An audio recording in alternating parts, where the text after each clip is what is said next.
guys, welcome back to Amber's Camera. So, I just wanted to kind of bring up a story that it's happened about 2 years ago. Basically, my parents they're getting a divorce, but it's not final because the judge is I live with my dad in the middle of nowhere. I've lived without my mom. My mom always had an addiction to gambling, so she would leave for days at a time and I would not be able to see her until we finally convinced her to come back, which was typically 3 days, but would take sometimes a week, sometimes a day. It always depended on her mood. But whenever my dad and my mom finally came to the agreement that they were definitely not right for each other, they decided to finally split. My mom left the house one night while we were at like a baseball game or something, and I think we went to a Giants game, and she left. I could probably get more into it. It's not, I don't know. I would need to be reminded, and I don't want to have to ask about it right now. I'm just gonna say my mom was not the greatest person. People look the best when they leave. And I only say that because for the longest time ever, didn't want to move. I mean, I lived at the place that I called home for 9 years, and just a year ago I moved. A year ago, I didn't want to move. I struggled. I did not want to move at all. And I thought my best option would be my mom, but she was not the best option. She is an example of people look better whenever they leave. That's a story for another time, though. I want to get more into it some other time. Today I'm going to talk about how my identity can be stolen. Identity theft is not a joke, Jim. Millions of families suffer every year. Years ago, whenever my mom decided to leave, she didn't take everything she needed with her. She took some clothes and her makeup and then left. And she had the whole entire day. If I could recall, we were at a baseball game. But I don't think she had a ride. I think she went to my grandparents' house, her mom's house, and just kind of went. I don't know. So she took some clothes, took her makeup, and then left. I think I was coming up here, actually.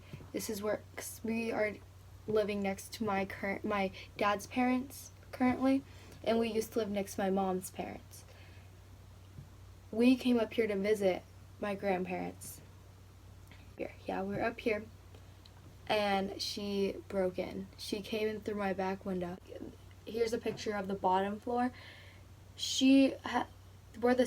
Our backyard, we had a sliding glass door, and then to the side of it there was a big window, and underneath that was my art supplies, and it was kind of like in a ladder shape. It was like it went down, and it had like little steps, but like not steps, but like it had like paint on it and like all my stuff. And I think she broke the window. I think she used that kind of to get into our house.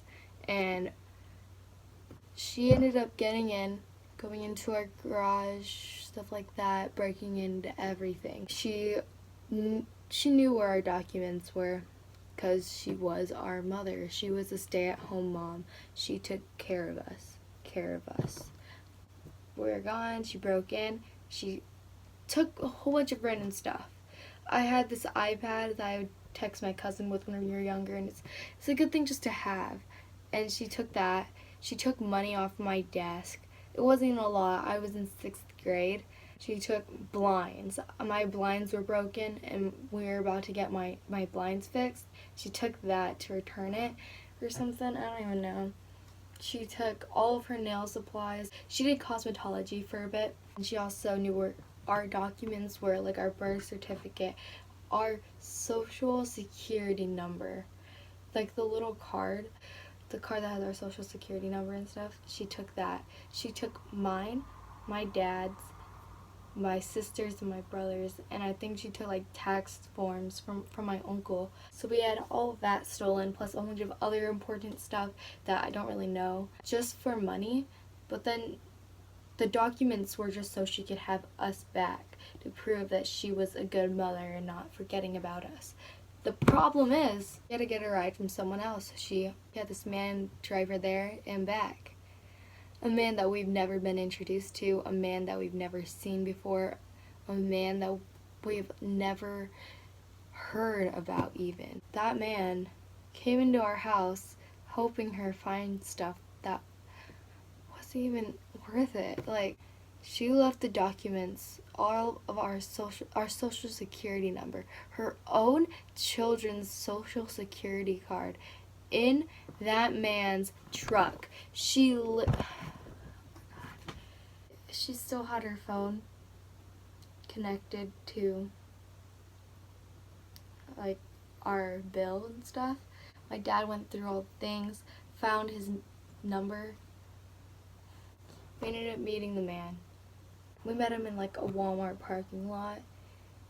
He gave us a whole bunch of like pile like that big of just papers.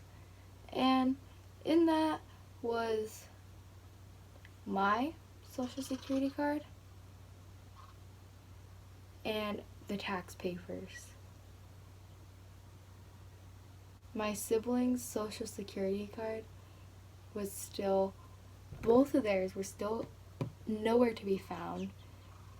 All he needs is those numbers. So my identity can be stolen. All they need are that string of numbers. All they need is that. And not to mention, they also have my siblings' birth certificate too, because we don't have the original of those. I think mine was like hidden somewhere. Theirs is most likely stolen. Their identity is out there somewhere, stolen. And all from my own mother. All the time, the same thing that every mother always says. I put a roof over your head, put food on the table, I put clothes on your back, all of that. She always said that. But she never provided us with the security that we needed. And that is the worst part. You do not become a parent just to neglect your children. Moral of the story, don't trust anyone. I'm Amber. And that's not even the beginning. And it's nowhere near the end. I'll see you guys in my next upload. Bye.